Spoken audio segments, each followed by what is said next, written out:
Edo dari 12+2 dari kelompok 4.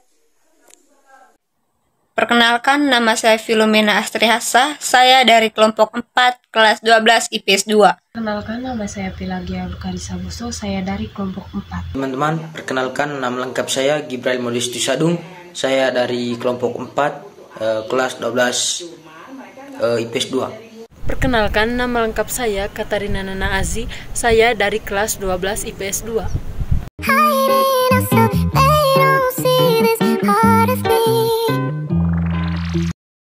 Yang pertama itu tema. Temanya itu persahabatan dan tanggung jawab. Pembuktian atau kutipan garing penjelasan. Sahut Alex, laki-laki yang sepertinya belum pernah kukenal selama pertemananku dengan Yuni. Di sini menjelaskan tentang bagaimana hubungan persahabatan dari Lia dan Yuni, di mana Yuni yang sedang dihadapi oleh permasalahan dalam keluarganya, ditambah lagi dengan masalah pribadi yang dihadapi olehnya. Namun, Lia sahabatnya tetap memberikan motivasi untuk Yuni agar tetap kuat untuk menjalani kehidupannya dengan penuh tanggung jawab. Yang kedua itu amanat. Amanat itu jangan cepat mengambil keputusan tanpa memikirkannya terlebih dahulu. Karena kesalahan dalam mengambil keputusan akan berujung sebuah penyesalan. Pembuktian garing kutipan garing penjelasan. Aku sangat menyesal dengan semua yang sudah aku lakukan, Li. Kata Li. Ucap Yuni sambil menangis terisak-isak. Yuni mengalami kepahitan dengan orang tuanya, sehingga ia memutuskan untuk menjalani hidupnya dengan tidak benar. Tanpa memikir panjang, Yuni mengambil sebuah keputusan yang salah. Hal tersebut akhirnya membuatnya menyesal.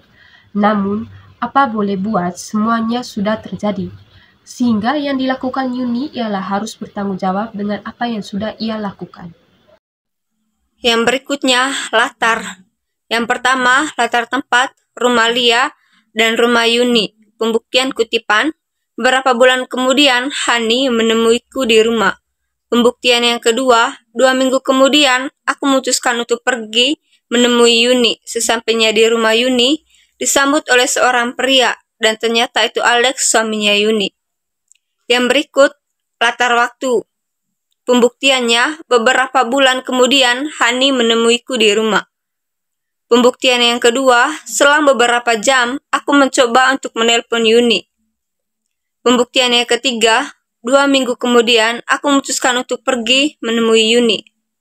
Yang berikut, latar suasana. Yang pertama, latar suasana khawatir. Pembuktiannya, aku sedikit khawatir karena Yuni tak seperti biasanya ketika dia menelpon. Latar suasana yang kedua, bingung. Pembuktian atau kutipannya, Lia, aku sangat bingung saat ini. Latar suasana yang berikut adalah kecewa. Pembuktian atau kutipannya, Lia, aku kecewa dengan kedua orang tuaku. Mereka tidak memperdulikan keadaanku. Latar suasana yang berikut adalah kaget. Pembuktiannya, aku merasa kaget dengan apa yang diceritakan oleh Yuni. Aku pun tersentak kaget mendengar ucapan Yuni. Latar suasana yang berikut adalah sedih. Pembuktiannya, aku pun menitikkan air mata mendengar apa yang dialami Yuni. Ucap Yuni. Yang berikut sudut pandang. Sudut pandang yang terdapat dalam cerita tersebut adalah sudut pandang orang pertama. Penjelasannya, dalam cerpen Keputusan Keliru, karya Putri Desta, sudut pandang yang digunakan adalah sudut pandang orang pertama karena pada cerpen tersebut banyak menampilkan atau menggunakan kata ganti orang pertama seperti aku, yang dimana kata aku pada cerpen tersebut sebagai kata ganti tokoh Lia yang menceritakan tentang kisah persahabatannya dengan sahabatnya yang bernama Yuni, di mana pada cerpen tersebut tokoh aku atau Lia menceritakan tentang bagaimana kisahnya dengan sahabatnya Yuni yang sedang mengalami masalah dalam kehidupannya. Baik, di sini saya akan menjelaskan jenis konflik dan jenis alur. Yang pertama, jenis konflik. Konflik eksternal.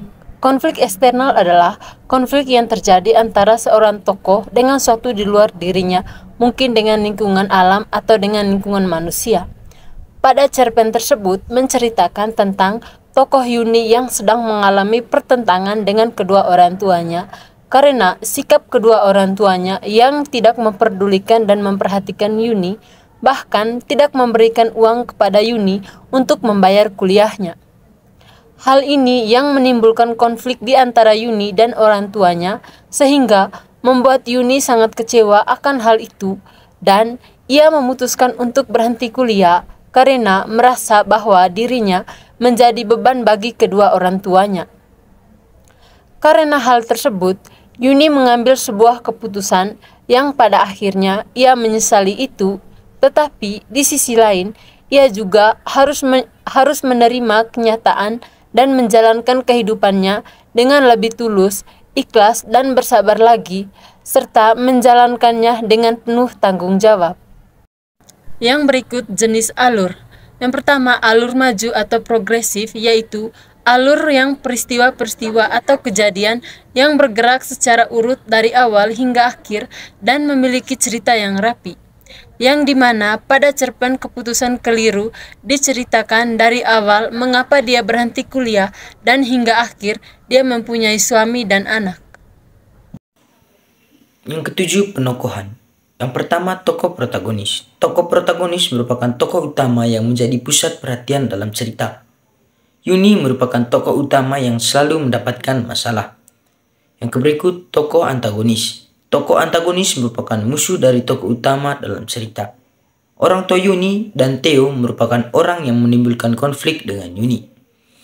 Berikut tokoh tritagonis. Tokoh tritagonis merupakan tokoh yang menjadi penengah antara protagonis dan juga tokoh antagonis. Dalam cerpen Keputusan Keliru, Lia adalah sahabat terbaik Yuni. Yang ke-8, simbol. Api. Api seringkali melambangkan kekuatan, transformasi, atau kehancuran. Simbol ini dapat digunakan untuk menggambarkan emosi atau perubahan yang dramatis. Yang ke-9, tahapan alur. Yang pertama, pengenalan. Yuni adalah seorang mahasiswa kuliah yang salah dalam mengambil keputusan dan harus menerima konsekuensinya dan berusaha memperbaiki situasi. Yang kedua, konflik. Yuni harus berhenti kuliah karena keuangan orang tuanya dan memilih keputusan yang salah dan memutuskan untuk menikah. Yang ketiga, klimaks. Yuni harus mempunyai anak dan suami yang bukan ayah dari anaknya, sedangkan ayah kandungnya Theo kabur tidak bertanggung jawab dan memilih untuk melanjutkan kuliah. Yang keempat, antiklimaks, yang dimana sahabatnya Yuni yaitu Lia selalu berusaha untuk mencari dan menghubungi Yuni hingga akhirnya mereka dapat bertemu dan menceritakan semuanya. Yang kelima, penyelesaian. Lia sebagai sahabat Yuni memberikan nasihat kepada Yuni sampai dengan wajah Yuni mulai cerah, seakan langkah baru harus dimulai untuk meraih harapan yang lebih baik.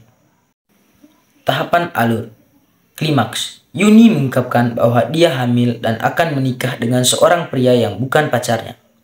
Penyelesaian. Lia menemui Yuni dan mendengarkan ceritanya serta memberikan nasihat untuk memperbaiki keadaan dan tidak mengulangi kesalahan masa lalu.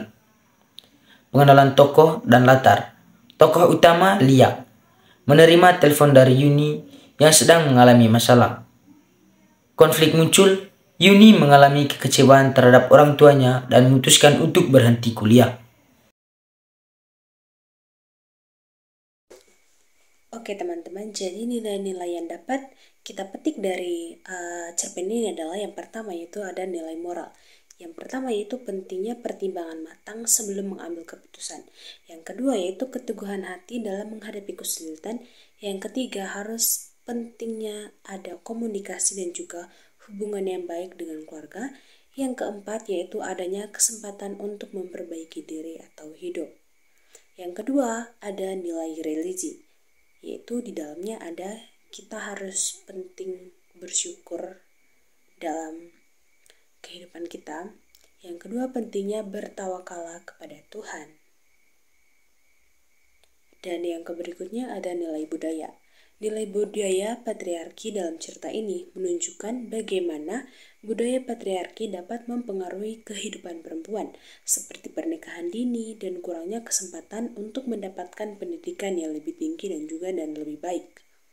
Oke teman-teman, yang ke-13 adalah pandangan pengarang tentang ide atau konflik dari cerita.